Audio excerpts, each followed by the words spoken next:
Hi and welcome to the Andy Gorman Golf One Putt podcast, and here with my special guest, my wingman, as those of you that would know is Gareth Shaw, and a special guest on our Masters Special Edition, brought to you by Duca del Cosmo Shoes, Joe Machin. How are you, Joe? Yeah, wonderful. Thank you. Yourself? Yeah, superb. Absolutely superb, mate. Looking forward to good. what will be Masters Week. We are pre-recording because the start of Masters Week, which would never normally happen, is also my wife's birthday. And those of you that know, I do have to treat her right.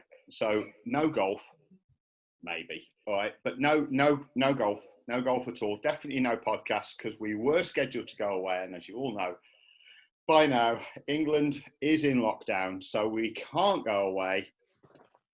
But I'm going to be the right husband and spend the day with her.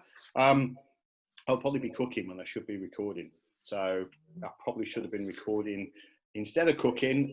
I'll let Becky explain that one and describe that at another point in time, maybe. But Joe, we've had you on for this week in particular because we'd invited you to come on as part of Series 2, Round 2, as is. And the reason is very clear behind you. There's a little bit of memorabilia from a certain venue that is in place this week for a tournament which we all know as the Masters. And you jumped the gun, haven't you? Because you've beaten us to it. You've actually been. I have, yeah. Back in 2017, I was lucky enough to go. There you go. Managed to obviously watch Sergio hole the putt to win it. Right. Possibly, in my opinion, one of probably the best battles we've seen in recent history. Obviously, between Rose and Garcia, going through that stretch was just phenomenal to watch. Yeah, I mean, to be fair, I think you could have had a one-horse race. Having been there, you'd have got the atmosphere that none of us that haven't been there would have got. But you're right.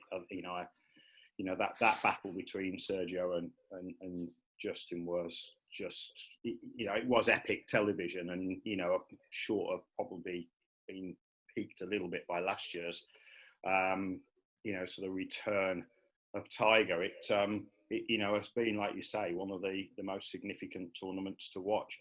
Explain to us, because if you've not been to Augusta, and we're just going to indulge you now, you won the ticket. You were working for a large golf company, and through an incentive you won the opportunity to go and spend some time during the tournament at Augusta, and that's just incredible. You worked hard to do that. What's it like as a venue, as an event, as a championship, that possibly compares or doesn't compare to any other event? Certainly championship, it sort of wouldn't compare to a tournament as we would normally know them. Just in your own words, Joe, just sort of shoot away. I mean, what's Augusta like? The word I would use is unbelievable.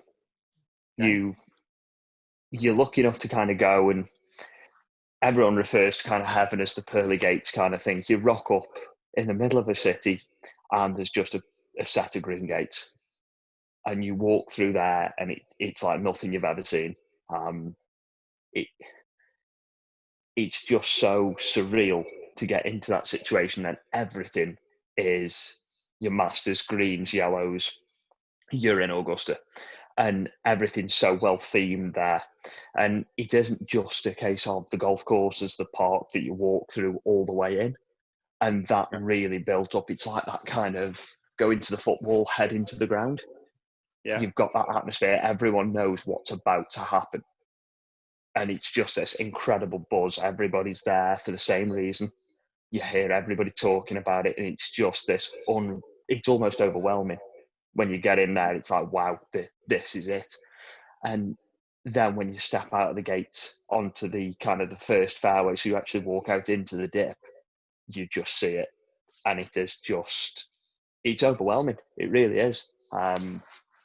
To get there and to see. Was it a pinch me moment? Oh, big style. Yeah. 100%.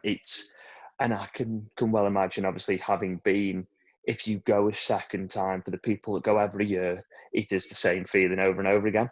you would never get tired of that excitement to kind of go there.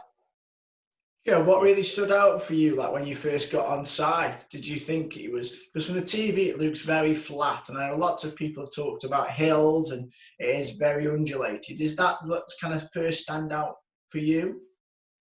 Yeah, 100%. So like I say, when you actually walk out kind of into the dip of the first. So you see on TV from behind, you see the tee box, you see the fairway and the bunkers. You don't see the huge hills in between there. So there's a massive dip in there that's probably a 20% gradient that you have to walk up. And that goes throughout the course. So I think one thing that sadly TV never does is tells just how hilly and undulating that course really is. We see it a lot with kind of links courses over here, your Birkdales and places like that, where there are a lot of swales. Augusta's very much the same. A lot of runoff areas, lots of difficult parts of the fairway that you don't see on TV. And I think that's the difference for me seeing it in person. Mm. Is it a big landscape, Joe, in terms of when you walk from the kind of practice ground to the hospitality to the merchandise? Is it spread out? Is it on a big footprint? It's huge. So like I say, they actually have a park where you walk into the ground, and you've got obviously the practice area, probably the best pro shop I've ever seen. It's just unbelievable. And then you head out onto the golf course past that, and there's so much for spectators there that you can do beforehand. And then you go out onto the massive expanse that is the golf course, and obviously being set up fairly well for spectators, there's a lot of room between holes as well. So when you've walked it for a day, you really know you've walked it. So you have to be young then, is that what you're saying? Oh no. It's never a bad age to go to the Masters. No, I mean, look, it was the plan. It was our plan. Was my plan to go for my 50th last year, but sort of another significant event occurred about 10 weeks later, which was far more important to do. And we got married, Becky and I. Mm-hmm. So spending that sort of money, just a few weeks before you're getting married, is probably not the wisest thing to do. So I, sort of, relinquished my sort of opportunity. The reason why I was going as well was actually I was going to start to invite clients for a week of golf Masters week, where we would do clinics and the like in the areas around Augusta and probably California and and the like, so not California, South Carolina, where you can play some golf during the spring time. We got a package and everything lined up, but I decided it was a better idea to get married. Probably the right decision, in all due respect. Masters, like I said, Masters will happen in 2020. Of course, it's happening, but it's not happening the week that we would normally expect it. And then, of course, there are no patrons. You was a patron for the week. The noise on tournament day must be incredible. Is there a difference on Sunday? And definitely when the leaders enter the back nine of Sunday, is there a difference on Sunday to Saturday and maybe all the other days? And is there, does the atmosphere change? Yeah, without a doubt. So we did the Saturday, Sunday there. We were lucky enough to play on the Friday and then watch the Saturday, Sunday. So Saturday. Is that because you missed the cut? You got to watch on Saturday and Sunday? Something like that. Yeah, chance would be a fine thing. Yeah. But, where did you play? So we played a course called Wood Creek, not too far out of Augusta. Yeah. Absolutely stunning course that they kind of set that up in the package to be very, very similar to Augusta itself. Unbelievably tough course, but the one thing I can say is the ball runs a mile. It might not this time of year, but to have that little bit of extra distance is you'd never say no to. No, of course not. No.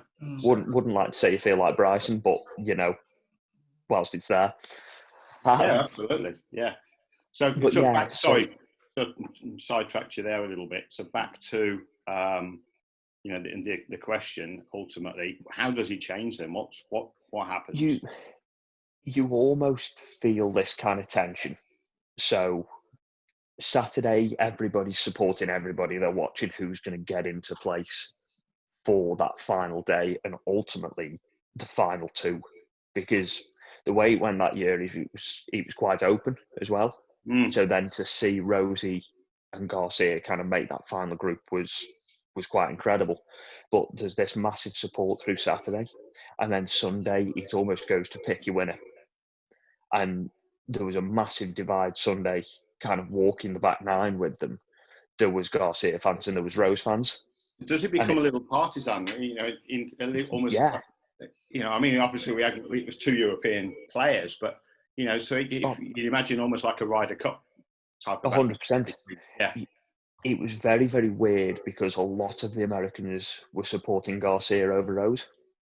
Okay. So to see Rose kind of on 14 and 15 getting booed coming up to the tee box a little bit was almost quite surreal, and that's something you don't see on TV, so they cut that out. But there was a lot of tension there. For some reason, they didn't particularly like him.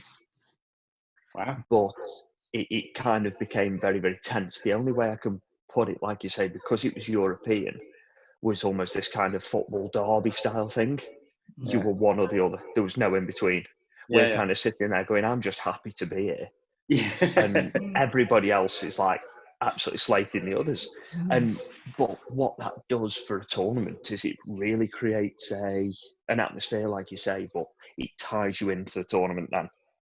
And I'm sure for anybody that was supporting Garcia that day, it must have been incredible to see him hole the putt, and you feel like there's kind of been a bit of justice done for it, and would really round the experience off. But it almost goes quite tense into the final few holes. You can really feel this, oh wow, this is it moment. And I think that's something that I've never really experienced anywhere else. Tell us that story, Joe, on the 18th, when people were moving and thinking where the playoff is and things like that.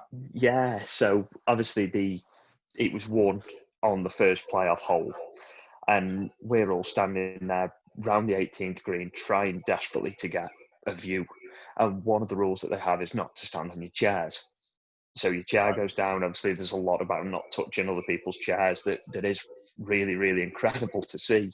But then there's this whole no standing on chairs, that when you're 10 deep with the putt to go in to win the Masters, that rule kind of goes out the window. So we're all clambering over each other, trying desperately to see it from way back.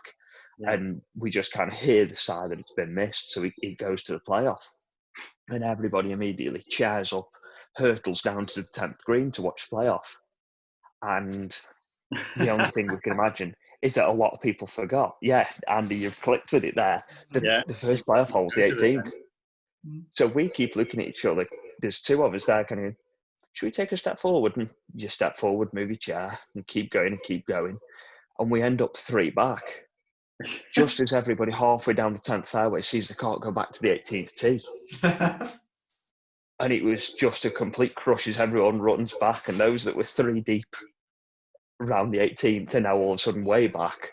And we're kind of sitting there going, we were late here, and all of a sudden we're right over the shoulder to see the putt go in. We were standing right next to the camera. That was absolutely incredible. But just one of those strokes of luck that you'd never believe. Yeah, and I suppose that there's an element of, that first time for you, not necessarily almost being a little bit naive as to what was going to go on or how it works. 100%. And you got lucky on the basis of being naive or almost ignorant towards the thing, and it played into your hands. I mean, 100%. Absolutely. We just kind of got our fingers crossed at that stage. We said, well, look, if it goes to the playoff to the 10th, we'll run and we'll get down there. If not, then we have got the best seats in the house that you pay any amount of money for, and we're sitting there for free. Did you do any research, Joe, before you went? Did you do any research before you went? Yeah, so, I mean, just flicking over it before here kind of thing, the app that they actually produce is really, really useful. So it walks you around the course, shows you a lot of hotspots to kind of get into. But then it's so weird that obviously phones and all technology isn't allowed in. So you pick up an old school map and you have to to kind of figure out where you are. Brilliant. Yeah, and you have to chance things, but I think that makes it so incredible that you are there and you'll kind of go, oh wow, that's such and such, and you will be watching them for a little bit, and then you'll wander. Instead of knowing the course and being able to navigate it on one of the apps, it is pure chance as to who you see and if you can follow them. And I really like that. By taking the cameras and the phones away, it creates such an immersive experience to be there in. There was a photo a couple of months back, I think it was the Ryder Cup, and you see Tiger teeing off and there's one kid watching him and everybody else is using the phone. And they haven't actually seen that moment. They've only seen it through a screen. As where to be at the Masters and to see that putt go in. And I've got no videos or photos of anything that went on that day, just that. But you believe every moment of it and remember it all because Up there, you were Joe. there, you saw it 100%. You actually get to see it and experience it. Yeah, that's cool. I mean, that obviously that's one of the things. I mean, the obvious question, which isn't a golf-related question, is where do you put your phone? You know you can't take it in, but what happens if you have it in your pocket? Yeah. What happens to that? So they will confiscate it. They put them in lockers. They'll take it away. But you kind of, we made the choice to obviously leave it in the hotel room previous, because the thing is, there's a lot of people that think they can get away with it. Yeah. And you really can't. It's tighter than airport security. We were probably checked more times getting into Augusta than we were getting into America. Wow. That is just absolutely mind-blowing. But yeah, it's sort of insight. You know, obviously we've only just touched on it there, but you know that in itself, like you say, is something that you don't experience anywhere else. Even at the Open Championship, you don't experience that. And to some degree, there's an element of refreshing, and that's a unique experience all to itself. And 100%. I think when you look at kind of how things have gone with golf, obviously we're seeing more and more modernisation come in. It's almost this kind of, dare I say, meditative kind of experience there. You are at one with that golf course and you are there for the day and you are watching and taking in every second of it. You're not going to miss a shot because you're texting somebody. Or you're not going to not see something because you've flipped it onto selfie mode instead of recording what you want to see. You have to see it all. And I think that's it adds to it, because for the price of a ticket and for the whole experience, you could miss the one shot that you really wanted to see. Yeah. As well, you've got to be so alert, you're so switched on, you're almost mentally drained when you get back to the hotel room at night, because it's been such an experience. A, because you're walking that far, but B, because you've got to be constantly switched on. Yeah. Did you do anything different, Joe, from the Saturday to the Sunday? Did you almost like use Saturday as a bit of a test run, and then Sunday you're like, right, we've got to do this, we've got to do that? Yeah, absolutely. So, I mean, the big one is, as soon as you get through the gate, you don't walk, you run, you get your chair down. That's the one piece that you've got to do. You've got to get your chair down. And that's just, it's unbelievable, like I say, to be all in this lovely orderly queue. And it's almost like they've cut the tape at the London Marathon. Everybody's off and they're going. And you've got to get your chair down, because some of these boys have known and had their chair down in the same place for the last 20 years. And I have never seen like 70, 80-year-old guys and girls move so quickly. It's because that chair is going down there. And that's one big thing you got to do. But the other thing we kind of did, like you say, was we sussed out where we wanted to sit, and almost to get in front of people to watch a few of the holes together. So there's one, I think it's behind the 12th tee box, that you can sit on, and it's at a slight angle, so you get to see a lot of the second shots into 11. Yeah. The tee, and obviously the green of the 12th, and then the tee from 13, or where the tee shots land anyway. And that's quite nice, because once you can plan it, you're resting, kind of going, right, okay, we've got half an hour here, then we're going to move to the next bit. So then you'd go and sit kind of behind the 15th green, or to the left of. So you get to see all of that. And you've just got to plan it, because like you say, when you've got that championship, final day and the final pair, and you've got to see as much of it as you can. How many people are on site? I mean, is it 30,000, 20,000? It's really, really strange. I couldn't tell you exactly how many kind of there is, but to see from the Open perspective, obviously done a lot of the kind of practice days and stuff like that for the Open, and there's not as many people at the Masters as there is the kind of Wednesday of the Open. There's more people go to the practice days in the Open than there is at the Masters. And that's another thing I really like from them, is that they limit those tickets. They create a little bit of exclusivity in there. And you know, when you get there, you're going to see a lot of golf. And I imagine, especially for a lot of the younger kids that go, that want to see some of the golf at Opens, you can miss things because you're 10 deep on the fairways. As where if you're in one of the grandstands, you're staying there and you can see a lot of golf played. And I think that really creates the experience that you want from the Masters. Yeah. So did you get to do the par 3 tournament? We didn't, unfortunately. We missed it. So we flew out on, when did we fly out? So we flew out on the Thursday. We played the Friday, watched the Saturday, Sunday, and then flew back on the Monday. Wow. So we didn't get to see any of it. We were just in the hotel room catching highlights. Did you get a chance to see the course? The par 3 course? Little bits of, not as much, because obviously on the Saturday you're running straight out to get to the golf. But from the bits we saw, that is a heck of a par 3 course. Yeah. So, that's a monster. But not long. No, not. But I think that shows such a good side of golf at the moment. Obviously, we're seeing Bryson hitting it long, but you can make small par 3s very, very difficult. And I think that's something that could eke its way onto tour, hopefully, at some stage. You don't need to hit a 4-iron into a par 3, to prove a point. It can be short. You look at places like the postage stamp, there's a lot of difficult little par 3s out there that players would walk away with a par and be happy about it. Yeah, and it's just 9 holes, isn't it? The par 3. Just 9 holes. Yeah.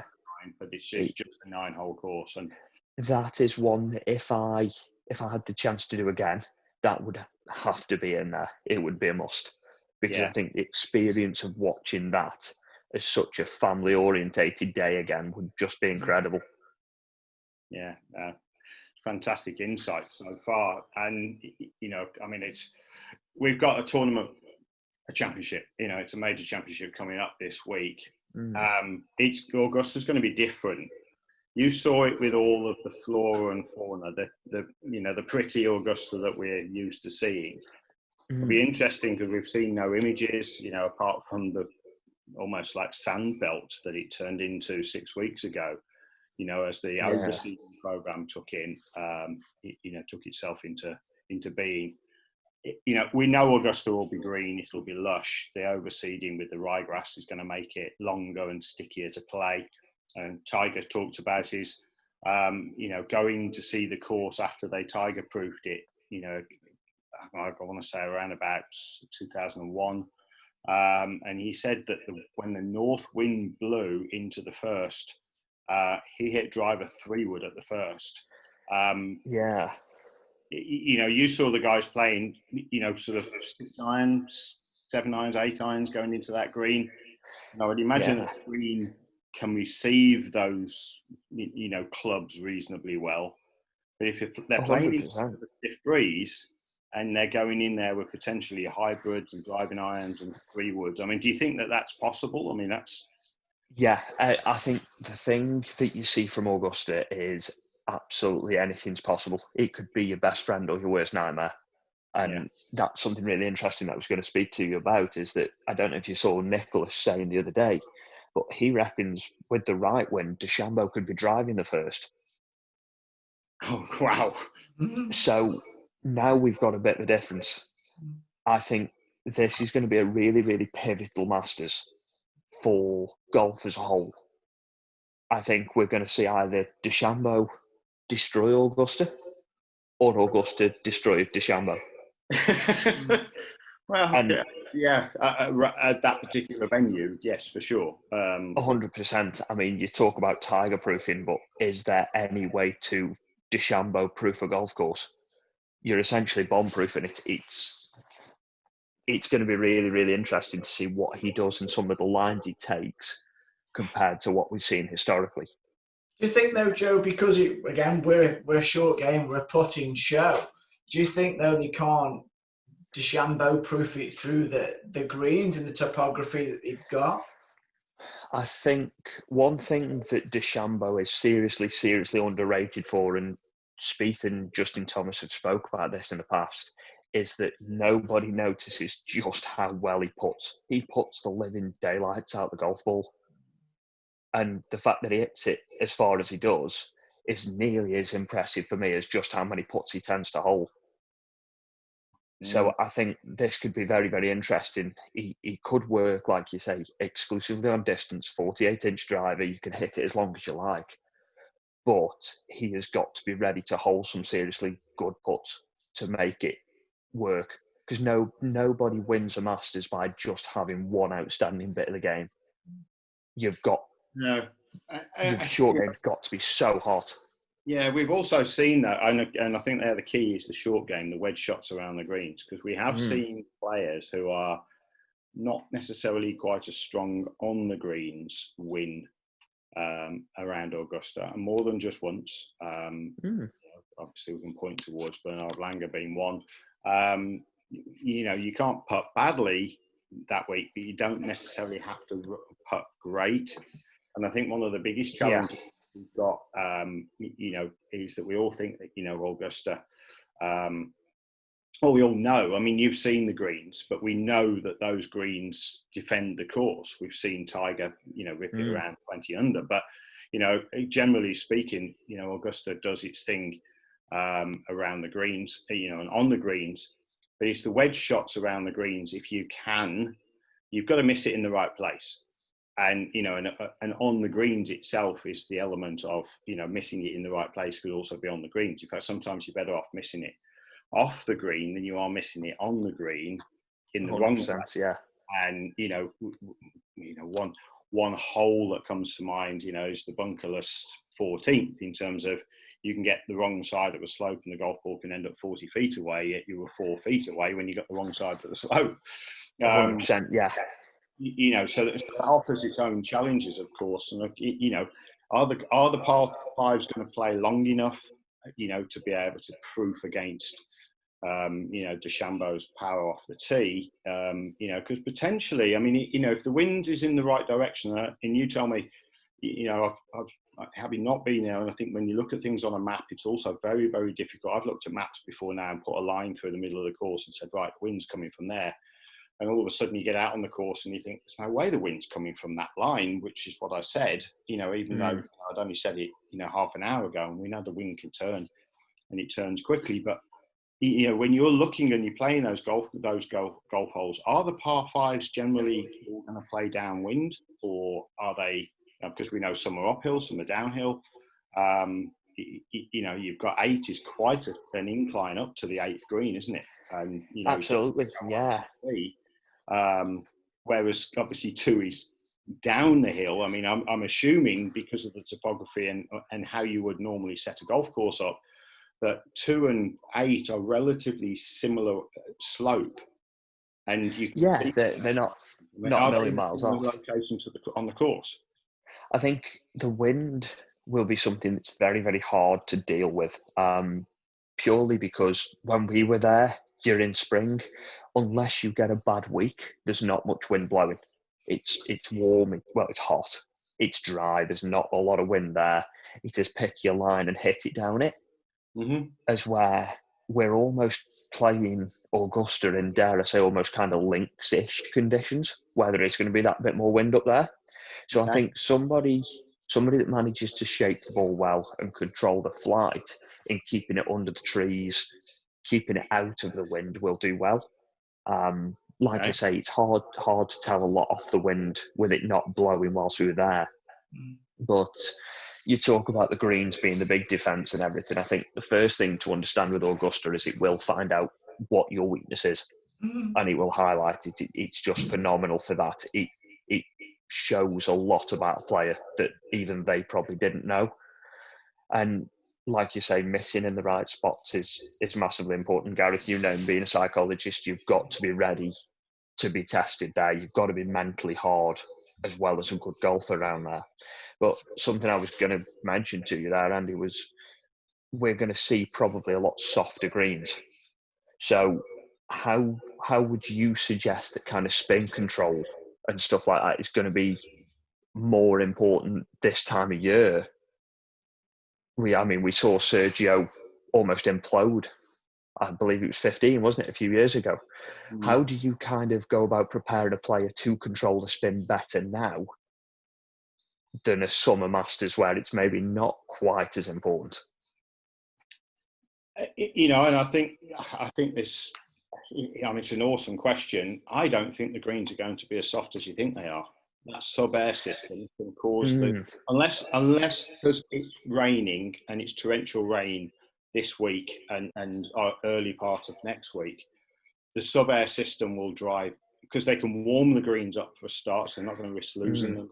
You know, if the temperatures are not so good, then there aren't going to be any frosts on the greens, even if there's frost around the course. And I don't know, you know, sort of what the forecasts are, but if the frost's around the course, the greens aren't going to be affected because the sub-air will keep them warm. So they'll still be able to shave them down. They'll still be running, I would think, in the 13 and a halves. So I think that we will see something that's relatively firm. And, you know, we may see the first couple of days them being a little bit softer, but they are anyway, and they dry them out and firm them up, you know, Sunday and, you know, Saturday and Sunday. So I'm not so sure that, you know, we're going to see an awful lot different on the greens itself. It'll be the approaches, it'll be the bounce in that will be the challenge. And I think that's the thing we're going to see. The shots are going to have to fly into the greens. If you land up short, you know, you could land up short. Look, you know, Augusta is so, you know, well prepared and manicured. You know, are we going to see, is there potential for us to see mud balls that we wouldn't see ordinarily if it's wet? And, you know, let's assume that the potential is there, so we can ask the question. You know, there's half a chance because, you know, the green, everywhere's been overseeded, where, you know, in sort of, you know, March and April, it's starting to dry out to the extent that possibly that isn't the case. You know, and the grass is starting to thicken up. You know, I know Bermuda grass, you know, from 5 years in the Caribbean, and it takes enough temperature. It has to have enough temperature to get some thickness in there. You know, so the fairways themselves may still have some, you know, ryegrass in the spring. You know, we know that they shave them back, or they cut them back towards the tee to stop them from running out quite as far.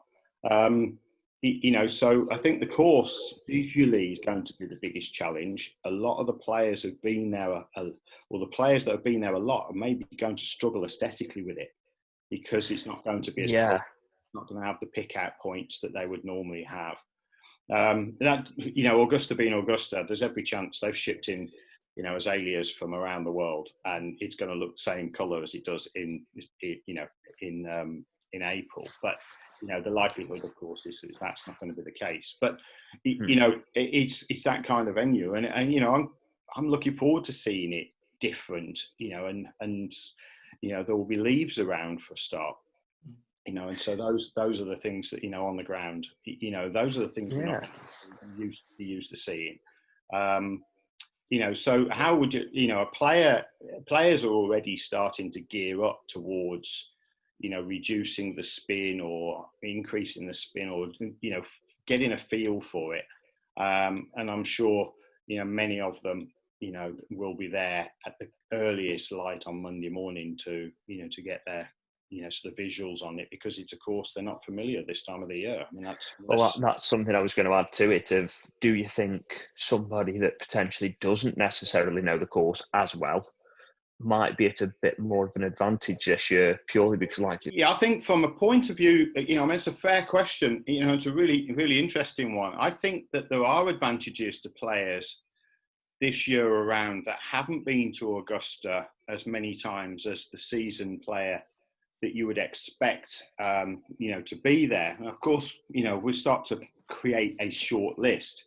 because if we kept going, we'd name the whole field. There's only 96 players, of course. But, but I think you've got to look at the players. When you look at the players that have, that have won, obviously we know Tiger, Mickelson, Spieth, they're not in form enough. Tiger's not played enough golf. He talks about his reps. We know that you've got to get into competitive reps as well. And Augusta will do its thing.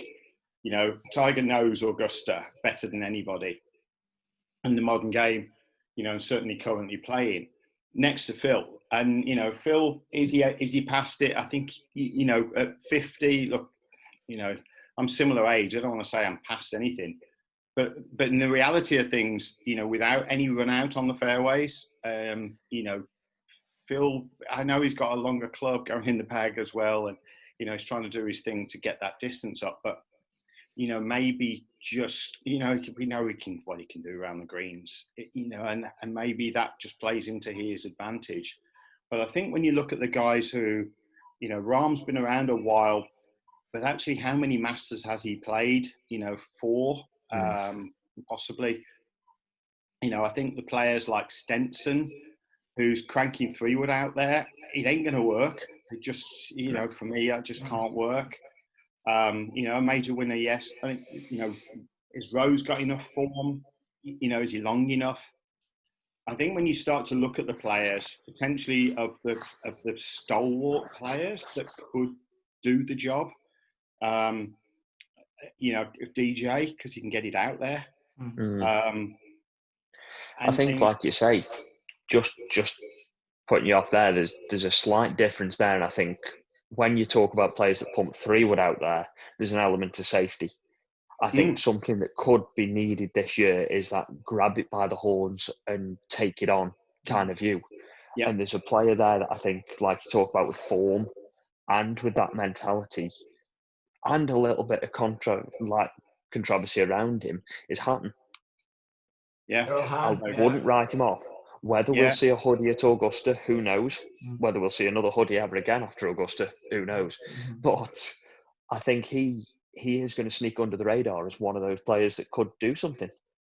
Well, we got collarless shirts in there, if you like, on more than one occasion. So, I think the hoodies potentially could be there. I've seen the fashions have quite started at Augusta. Do you remember Fred Couples with the dimpled shoes? That was the first time we saw the dimpled shoes, didn't we?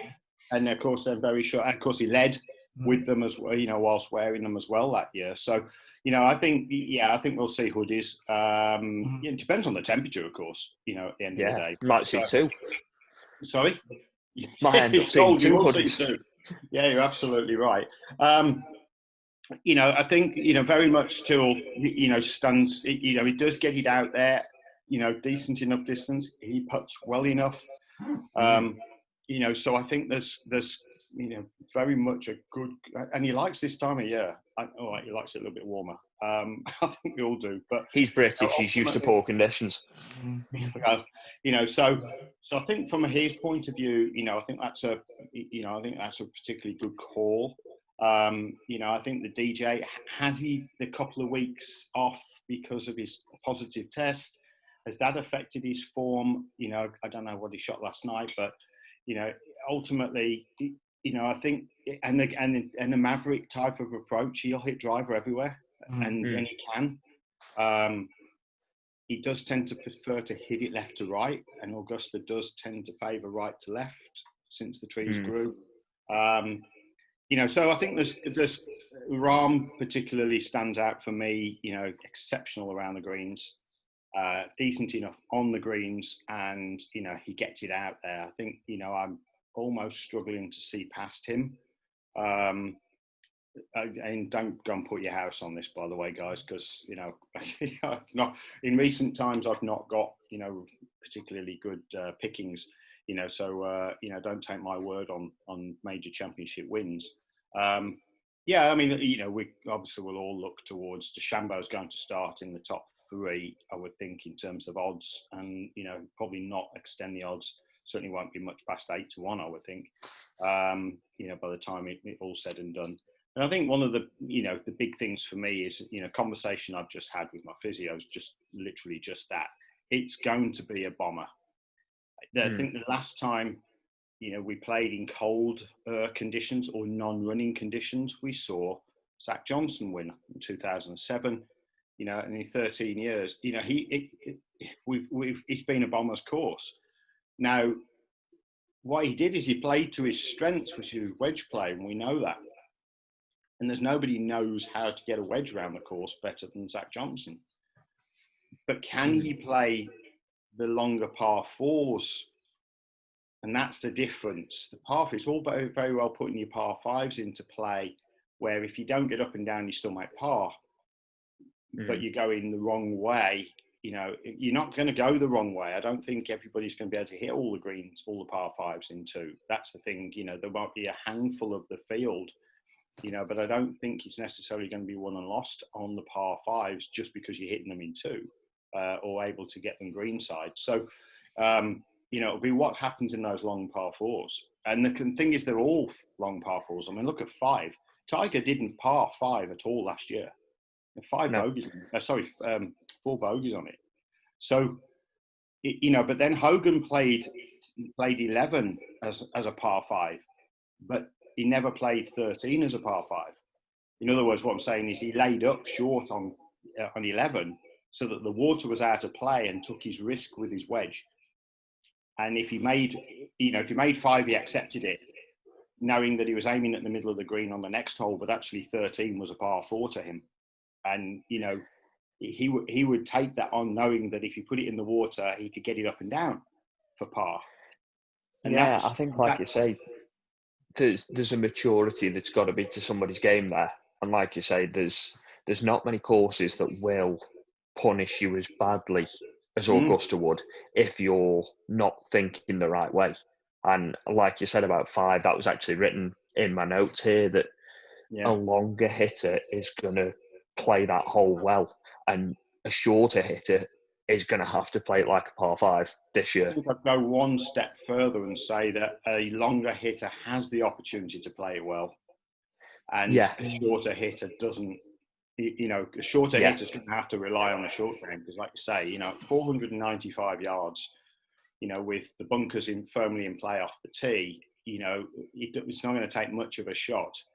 And particularly as a lot of players being right-handed, that you could get very close to that bunker, the ball literally be on the fairway, but you can't even stand to it because, you're barely chipping it down the fairway 50, 60 yards because, you can't stand in the bunker and hit the shot from the fairway. I mean, it's just not possible. Yeah. I mean, and some of them, you could potentially do it, but, because it's so tight to the edge of the fairway. And I think that's, it's tight on the right as well, isn't it? It's out of bounds on the right, if I recall. Yes, it is. Yeah. It's a great hole, and it's at the right place on the course. I think if that was number 1 or number 3 or something like that, it wouldn't play anywhere near as well. But number 5, in between 2 really strong par 3s. I was going to say that's another thing you add to it. Double bogey, and you go, crikey, I've just gone 4 over in 3 holes, and I've actually, I've barely hit a bad shot. But then you stand on 7, and that's a tee shot that, like you say, we talk about DeChambeau's distance. Well, yeah, I mean, you look at DeChambeau's distance now, and he is going to be carrying it nearly into the finished part of the fairway. So where everybody else has said kind of, oh, it's okay if he misses, it's pine straw, it's not quite as bad. I don't think people realise how thick the trees are there. If you go in them, there's rarely a line out with without some serious creativity. Obviously, we all know Bubba's rescue shot, but it needs to be one of those. There is never straight out 100-yarder out of those trees. There's got to be something special. So I think, although, like you say, DeChambeau's length is going to be seriously important, or any player's length is going to be important, the player that will win it can keep it long and straight. Joe, is there any holes that kind of surprised you? Because I know on the TV it looks very tight. Is it as tight as it actually looks on TV? Yeah, there is not a lot of room on that golf course. And I think this is something that, once again, as we discussed earlier, it's when you talk about the par 3 course, it's not long, but it's tricky. And I think that's something that Augusta has going for it, is hard. it's not necessarily the longest, it's just really, really well defended. Obviously, its design massively helps that, but where they've put certain trees to stop certain lines is very, very impressive as a course design goes. It makes you play the way that it should, and that's why I was so keen on with DeChambeau earlier. He'll do it damage or it'll do him damage, because he'll either find new lines to hit, or Augusta will prove that you have to play it that way, or else you won't succeed around there. There's a great story from a number of years ago now, but Mickelson was playing, he was part of the story, but on 13, Billy Casper stood on the tee at 13, and it's not the tee where it is now, because you can't see the tee from any location. Look at that. What a cut that is. What a mug. What a mug hiding the mug. It's a very American, it's a bucket with a handle. You know it's bad when it's nearly as big as your head. In the and just to clarify to everybody here, my head isn't that small. So what I was saying there about 13, Casper stood on the tee with him, and he said, when I was your age, he said, I used to be able to drive over the trees here. And Mickelson looked at him and he's gone, what? And he said, yeah, when I was your age, he said, I used to be able to drive over those trees. So Mickelson, being Mickelson, stood there and launched a handful of drives all out of bounds because he couldn't get over the trees. And then he looked at him and he's gone, the trees were actually only this big when I was your age. And of course, they're like 100 feet high. Oh, they're huge. Yeah. That's one thing. I mean, and that's another thing as well, is the size of the trees, because you're kind of looking in the trees, you don't actually realise that, the camera doesn't, again, go up as much as, topography-wise. They are full trees, but you're not hitting over the top of them very easily, are you? No, well, like I say, when you walk in there, you see a lot of things, but then when you start to look at the finer details whilst you're there, some of the trees are just absolutely monumental. And I mean, the fact they've got obviously the turf nurseries and where they grow all the trees off-site and they'll move them in, they don't need trees to grow over a number of years. They will just stick a monster in overnight. And I think that's amazing. But like you say, the natural side of that golf course is just stunning.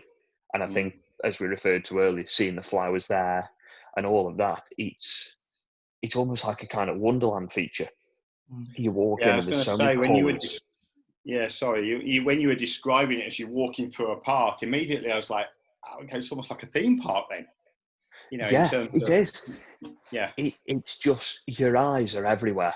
There's just always something that catches your eye.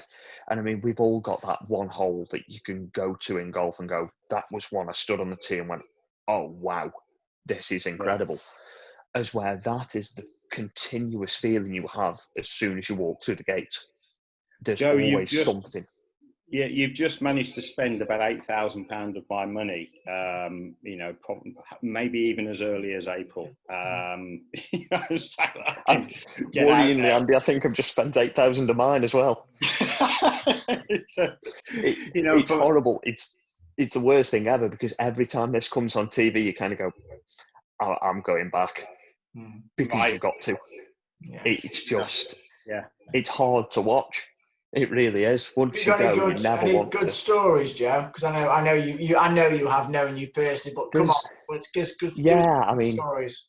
There was a couple of good ones. Obviously, around the practice area, there's a lot there. I've managed to talk to Tyrrell Hatton, and I don't often get that embarrassed. And yet I managed to I'll openly admit to this, made a complete fool of myself. So we're talking to him on the Saturday and he's hitting putts. It's his first Masters. And so he's just missed the cut and he's out there practicing, and we got talking to him on the putting green. And my parting words to him were, oh, play well. To which he turned around and goes, I missed the cut.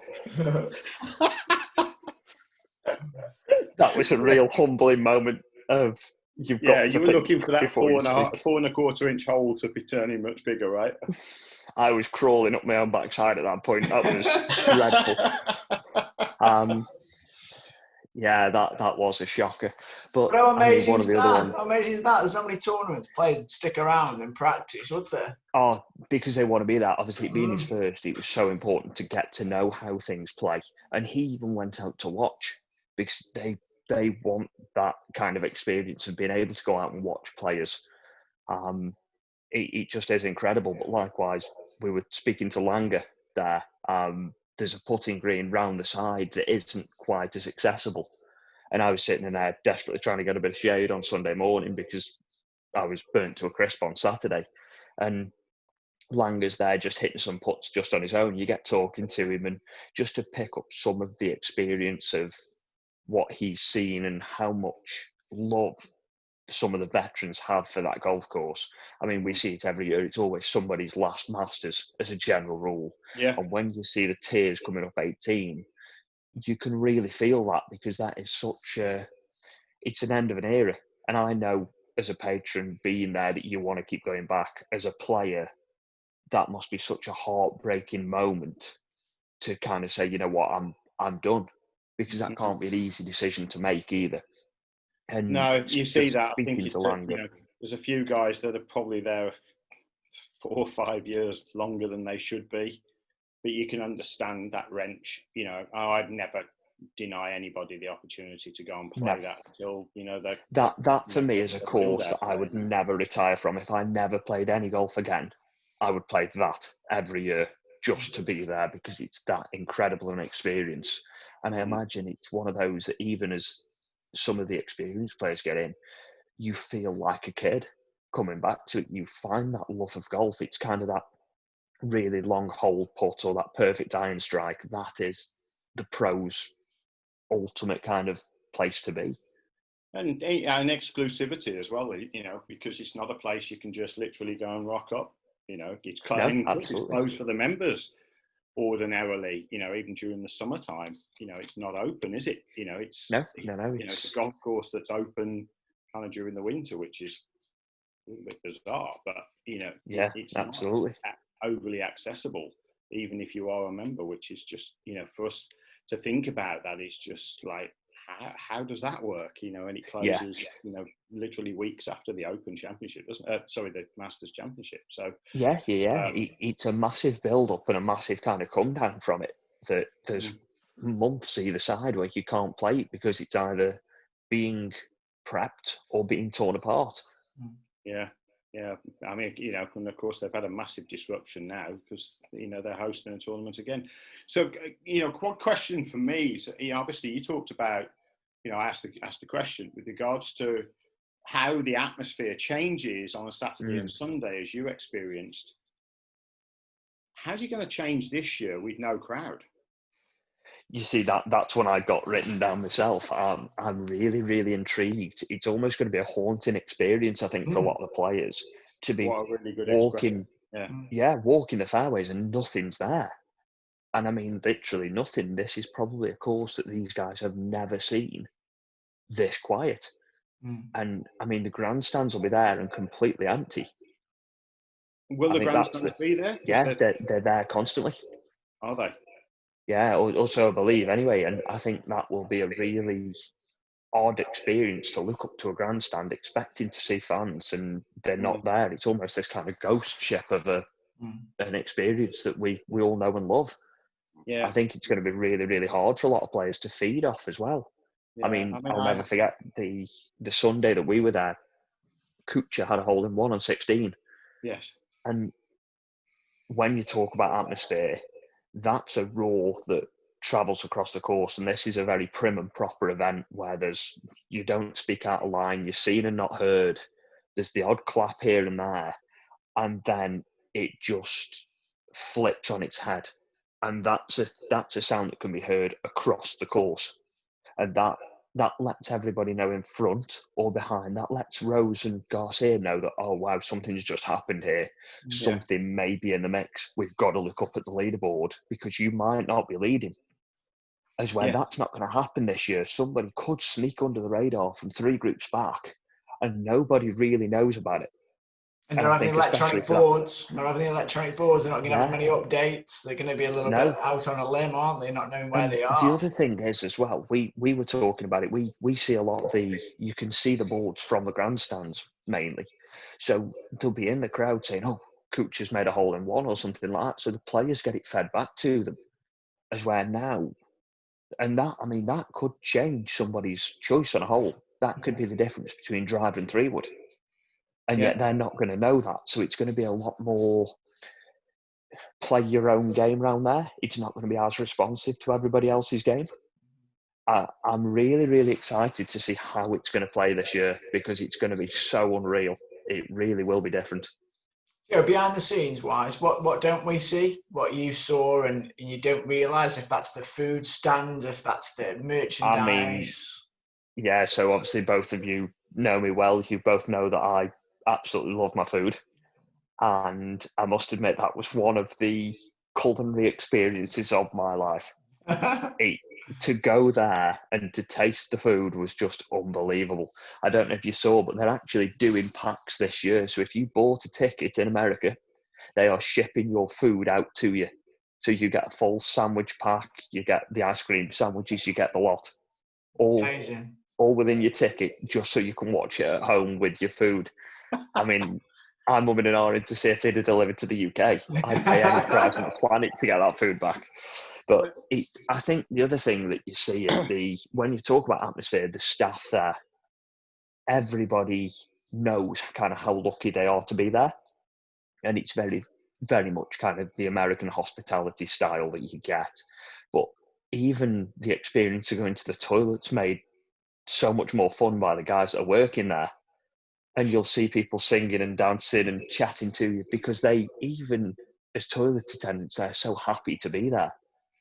And it's just unbelievable to see, like you say, the work that goes in behind the scenes for the staff that are in the main shop, to the guys that are serving your food. Everybody's there to make it the best experience it possibly can be. And there's a lot of hard work that goes into it. How much did you spend, Joe, in the shop? Come on, tell us. We don't want to discuss figures like that. I went with just over $500 and came back with $2. They're still in the wallet now. 2 very small nuggets of $1. Yeah, something like that. There is 2 $1 bills left. Yeah. But I mean, that's something. I mean, obviously, over your left shoulder, Gareth, we can see the Teddy. Very cool, very cool. My boy was born the year Joe went to the Masters, and I asked him to bring me back a memento, a bear, and that's permanently in the front room under the TV. So thank you, pal, for that. It's very cool. It's quite all right. It's one of those where you go with the intention to pick a couple of bits up. Then you buy your shirt, you buy a couple of flags, you buy a couple of mugs, a couple of teddies, and all of a sudden you're completely out of pocket and you don't know where it's gone. Yeah. It's just so unbelievable. But you come back with this bag of, well, I say a bag, it's more like a sack of all the stuff that you've bought, and then you get back to the hotel room and it kind of hits you. Exactly. You look at it, go, I might need another suitcase here. So you're immediately sorting through clothes, going, I don't really need that. I don't need them. Yeah, it's unbelievable. You're just going through the airport absolutely sweating because you've got 4 of your T-shirts on just to make room for your clubs. It's just unreal. I'm waddling through like the Michelin Man. And then you kind of trying desperately to get it off as you get into the airplane. It's unbelievable. But yeah, absolutely unbelievable. So just going back to the food, what are your guys' plans for watching this year from home? What is the ultimate plan to? If my boss is listening, I'm going to be working really hard. Good answer. Love it. Oh, my boss is here as well. One of my bosses is here. So Andy, I'm going to be really working hard for you on Thursday. Be cutting lots of videos and doing some really good work. You know, I mean, it's, you know, for me, I mean, and the other great thing is it's going to finish early. So, you know, it's not going into the middle of the night like we normally do. We're normally sitting up until 12 o'clock waiting for it because the playoff and the like, because it's getting dark around 7 o'clock ordinarily, and we're 5 hours in front. So, you know, we're talking now, you know, them finishing the daylight shortly after 5. I think, just before, Andy, just before it said, I've looked at the weather and the sun sets at 10 to 5. There you go. Right. And they're looking to finish the round of golf at 3, which is, you know, going to throw a bit of a mix in there. If they have a little bit of a bit of wind, apparently that means that the back 9, the wind around the back 9 will be different from what's normal as well. So But from 3 o'clock, that means it's around about 7:30, 8 o'clock here by the time we're finishing. So it means that we get a full evening. That said, yeah, I'll get a full evening. So Sundays, Saturday and Sunday, and it doesn't really disrupt the evening as it would do normally. I'll be perfectly honest with you. I'm in a household here where last year we sat on the sofa together. Becky didn't move apart from getting up to make a cup of coffee for me, and pouring a glass of wine for herself. But that's the only time that there was any kind of movement, around, and we literally watched every single shot together. And, I'm really fortunate that I have, sort of a partner that not just allows me to play, and allow me to watch, but actually watches together. She loved it.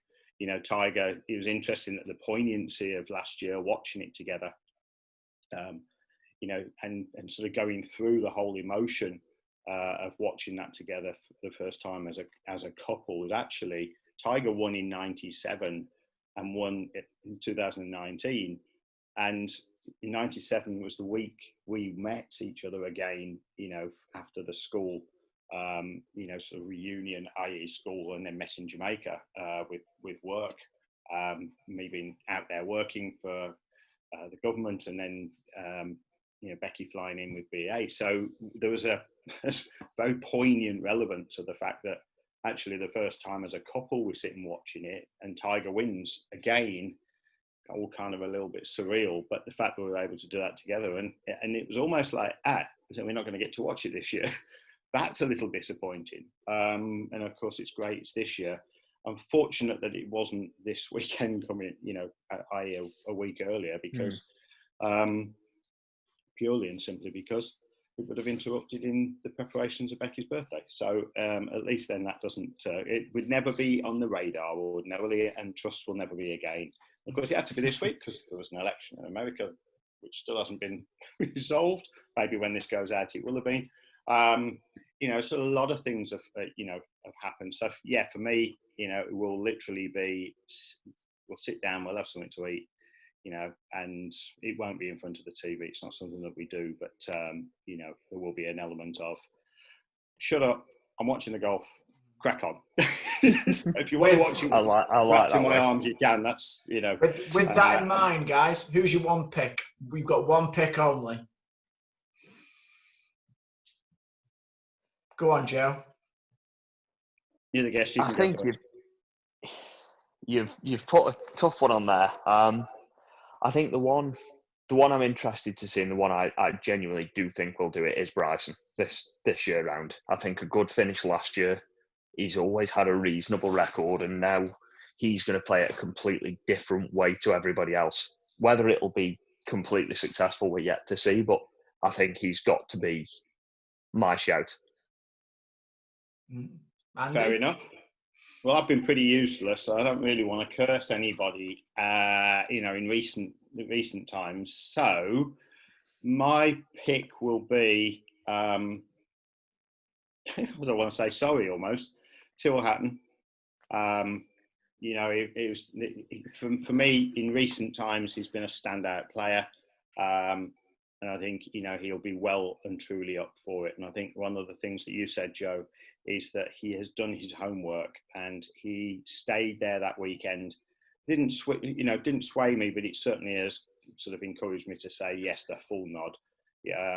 Just doing something like that for me says that this guy wants the success at that venue. He knows he's going back. He's desperate to win that tournament. No more or less than anybody else is. But ultimately, that's where he's at. So it'll come down to short game. He's pretty darn good with the short, with all the short clubs.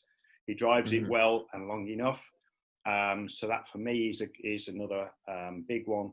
And he's decent enough with the putter. Again, it's one of those courses that if you get the ball in the right place, and he does control his shots extremely well, his distance control is really good. I think that's really crucial. So yeah, Till stands out for me. Gareth? Justin Thomas. I think he's got. That's a calculated one. I think he's just got an all-round game that suits Augusta. He's very patient. And I think if he goes into the back nine and he's maybe a couple off the lead, he's one of those who can make a charge, which I think will make such a difference. So yeah, I think Thomas. So yeah, I think we've got 3 good picks there. I think they won't be far outside the top 10. There is one man that we have missed, and this is a man that we have mentioned. He's over my left shoulder there, celebrating his last win. Like you say, Andy, he knows Augusta. Even if he is not playing, I would never rule Tiger out. Surely he's got to have a chance around there. He's always got a chance as long as the guy will have breath in his body. I think, there'll be a point obviously in his game where he just will not be able to compete, and he'll know when to call it a day. But I fear that he's not played enough golf. I fear the lack of Tiger factor in the crowd. To know. I think that's important. I think the prowling Tiger is the bit that that's going to be missing. And what's really interesting, not one of us has mentioned Rory McIlroy. And and I think that's that he could be the sleeper. He's going for. I think this is the one Masters where there is least amount of pressure on him. And if he features somewhere and doesn't get it done, he'll be under an immense amount of pressure in April, which, of course, we've not talked about, and rightfully, it's this week's Masters, and there's only one Masters this week coming up. So, there are 2 players there that I think just need the crowd. And, they haven't learned yet how to play without the crowd. Even when they're playing the TV money games, they're playing with and for the crowd. And I just think, even there, I would say that there's been some events where they've just not had enough crowd there in order to be able to make the atmosphere that makes a difference to those 2 in particular. Yeah. So, it's why they'll play. Look, they're great players. It's a great tournament or championship. It's the championship. And of course, they go both looking to win it. Again, for Tiger, because he's got his sort of bit going on, trying to chase down that, sort of history, and Rory because he wants the Grand Slam. And I think if Rory gets the brakes off and gets going on a decent enough start from the first round, the potential there for him to do that and complete that Grand Slam, which I think then takes the handbrake off his career. I think this is holding his career back right now. And that's just, my opinion. I think that, he doesn't seem to, I think he's possibly loading himself. He appears almost like he doesn't want it at times, but I think he wants it that badly. He wants this career Grand Slam that badly. He can't get past anything until he does it. So I think, I think that's a very good point. Of Rory potentially winning this in the next 2 and, let's see if we can get the patrons back in April. We know it's not happening this week. So, that going forward, I think is potentially it. I think Tiger, I think, he's a good shout for the top 10. I think he always is. And I don't know that he's finished outside the top 10 too many times.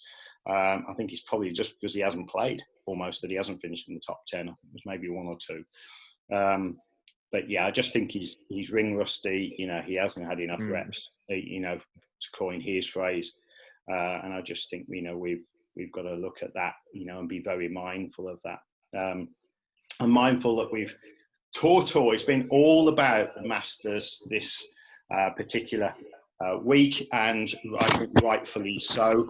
I want to say a huge thank you to Duca de Cosmo's Shoes. Here in the UK, we have a prize running this week. And, Duca de Cosmo are donating a pair of shoes for the prize. So in order to win the prize, you need to like, share, and if you can send me your email address, or more importantly, so that we don't need your email address, join with the link below, because Gareth's going to do that, join our Facebook page. It's all about short game. So it'll be titled, Gareth's going to put it down there in the links below. But ultimately, if you can join that social page, all right, on Facebook, then you get into this draw. So it's Twitter and Instagram. 2, we only did Twitter last time for the US Open.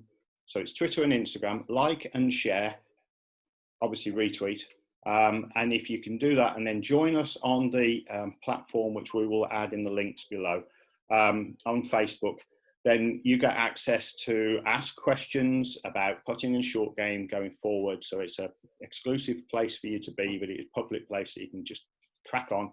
You don't have to be out from the UK to join us on Facebook, but unfortunately, to win the prize from Duca del Cosmo, you need to be, from the UK. Put the style and your size down if you wish at that point in time, but ultimately we will actually contact you if you are the winner. So the winner will occur, will be drawn on Monday next week. So you've got a whole week to be able to enter. You can do it as many times as you like. Share it with your friends. Get as many of your friends involved as well. We'd love to see you enter the competition. So a special thanks to Duca del Cosmo for that and their sponsorship of this particular podcast. Joe, it's been an absolute pleasure to get an thank you guys to Augusta. That's something that, I'm not the jealous kind of guy and I'm not envious, but boy, I'm going to beat you the next time I see you.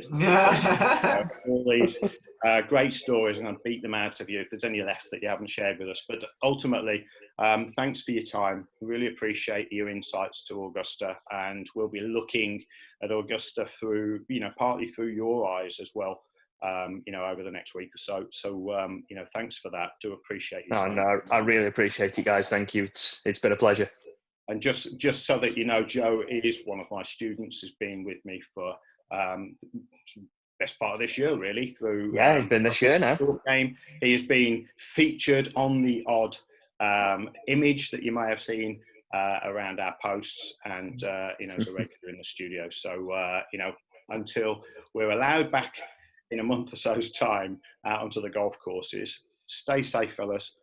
Stay safe, everybody. Enjoy the Masters this week, and we'll catch up with you soon.